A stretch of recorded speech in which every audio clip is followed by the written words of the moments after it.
terima kasih Ibu sudah menyempatkan hadir di pertemuan kelompok hari ini. Pada bulan lalu kita sudah ketemu juga ya. Ada pertemuan yang membahas tentang apa itu ya? Tentang stunting. Tentang apa? Stunting. Oh iya, stunting. Makasih Bu Putri. Apa itu stunting? Stunting itu tinggi anak yang tidak sesuai dengan usianya. Ya, jadi stunting itu adalah suatu kondisi anak yang tumbuh tidak sesuai dengan usianya atau kerdil. Jadi misalnya anak itu dia sudah usia 5 tahun tapi tinggi badannya sama seperti anak usia 2 tahun gitu. Nah, kemudian hari ini materi sesi berikutnya yaitu modul 3 tentang pencegahan dan penanganan stunting melalui pemenuhan kesejahteraan ibu hamil. Nah, kemarin itu pada pertemuan bulan lalu ada sempat dibuat tabel janji diri ya, ada ya? Ada. Nah, ada di bawah itu Ibu. Ada. Nah, kalau di bawah saya mau tanya ini apa sudah dilaksanakan? Belum. Janji dirinya? Sudah? Alhamdulillah kalau Ibu Putri sudah. Ibu Etin, kenapa Ibu belum dilaksanakan? Apa hambatannya?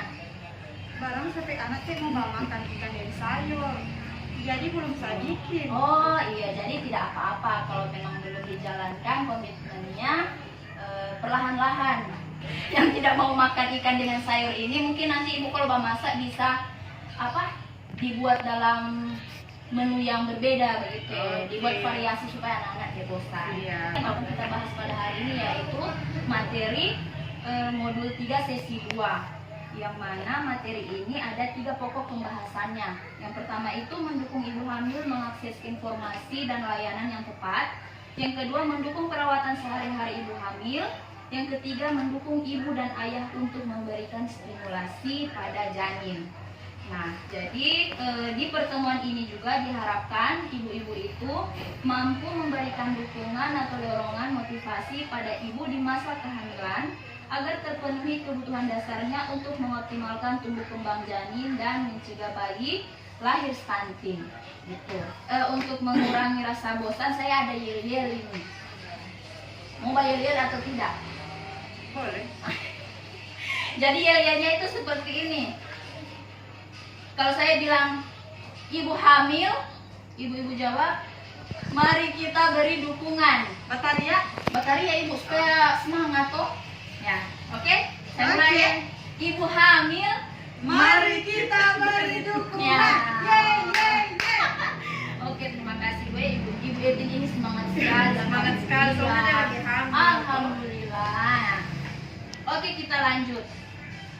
Di rumah tetangga atau mungkin saudara ada yang hamil Ibu?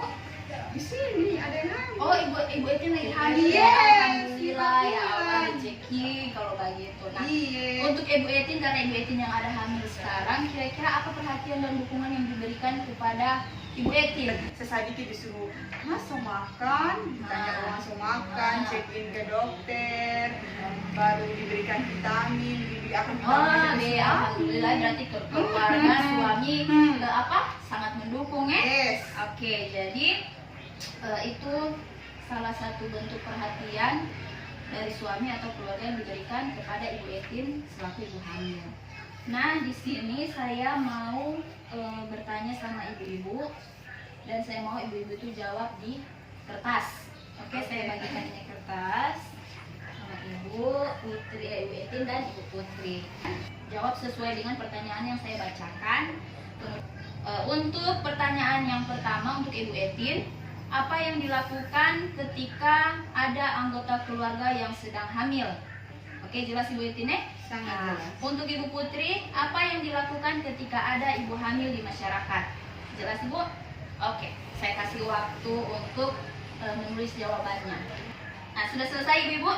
Sudah. Oke, kita mulai di Ibu Etin dulu untuk menjawab pertanyaannya. Ibu hamil memperoleh dukungan dari suami dan keluarganya dalam persiapan menghadapi kehamilan serta persiapan mengasuh dan mendidik anak. Itu saja Ibu? Yes. Oke, terima kasih Ibu. Kemudian Ibu Sama-sama. Putri, apa jawabannya? berbagai pengalaman hamil dan melahirkan, serta bersedia membantu berbagai keperluan selama hamil atau saat melahirkan. Ya, jadi tepat sekali ya untuk Ibu Etin dan Ibu Putri, tepat jawabannya. Terima kasih. Sudah tidak ada lagi yang mau ditambahkan? Ya ada? Nah, jadi keluarga dan masyarakat perlu memberikan dukungan kepada ibu hamil agar ibu merasa nyaman dengan kehamilan dan anak terlahir sehat, cerdas, dan tidak stunting. Oke, saya akan membacakan lagi pertanyaan dan saya mau ibu untuk menjawab. Kembali untuk menuliskan jawabannya ke kertas yang saya bagikan tadi. Oke, untuk Ibu Etin, membahas informasi kehamilan yang diperoleh dari berbagai pertemuan tatap muka di lingkungan masyarakat seperti arisan, kelas ibu hamil, atau P2K2. Nah, untuk Ibu Putri membahas informasi kehamilan yang diperoleh dari media cetak dan online seperti WhatsApp, koran, dan lain-lain. Jadi, jawab. Oke, silakan. Ibu Etin, silakan dijawab. Informasi tentang perawatan semasa hamil dan tentang pemenuhan gizi ibu hamil.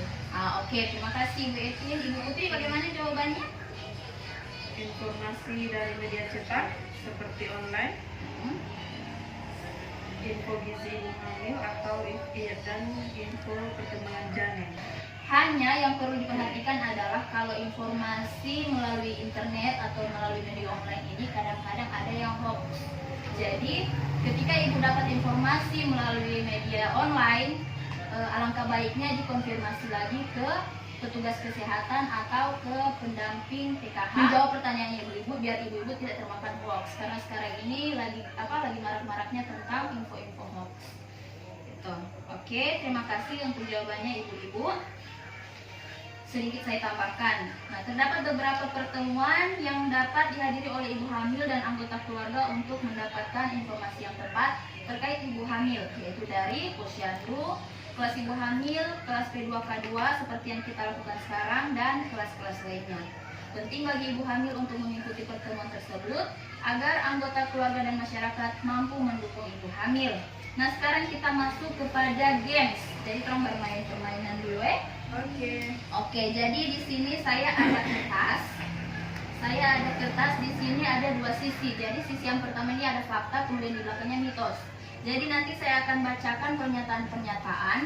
Kemudian kalau menurut itu ibu fakta, ya ibu angkat fakta. Tapi kalau itu menurut ibu mitos, berarti bukan mitos. Oke, sudah paham ya?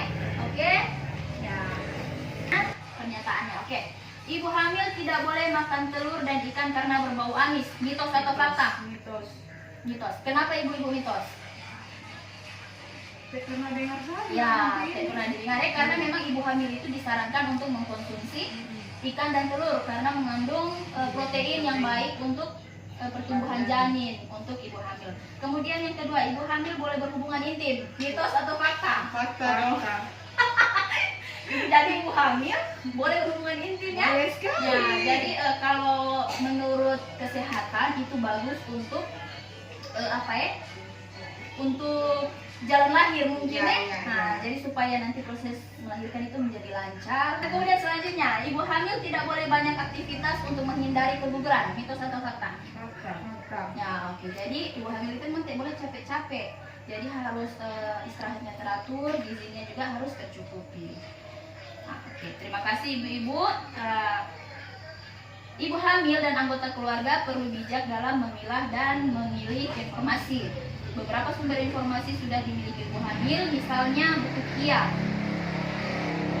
Untuk memastikan informasi tepat atau tidak, dapat bertanya pada saat mengikuti posyandu dan kelas ibu hamil. Ibu hamil dan keluarga dapat mencari informasi dari sumber yang terpercaya seperti pemerintah dan ahli. Nah, oke, ibu-ibu, materi yang saya sampaikan sudah selesai, materi untuk hari ini. Kemudian saya mau minta ibu-ibu untuk menuliskan rencana terkait materi ini ke dalam tabel janji diri yang tadi. Ya, jadi nanti akan kita bahas pada pertemuan yang selanjutnya. Nah, sedikit motivasi dari saya sebagai pendamping PKH untuk mencegah bayi terlahir stunting. Bagi ibu hamil itu penting untuk memperhatikan gizi, ya, baik untuk memperhatikan gizi semasa hamil. Kemudian harus rajin memeriksakan kandungannya ke fasilitas kesehatan. Jadi bukan memeriksakan ke dukun, ya. Harus memeriksakan ke fasilitas kesehatan, ke dokter ataupun bidan. Oke, terima kasih ibu-ibu. Sampai jumpa lagi di pertemuan selanjutnya. Wassalamualaikum warahmatullahi wabarakatuh. Waalaikumsalam.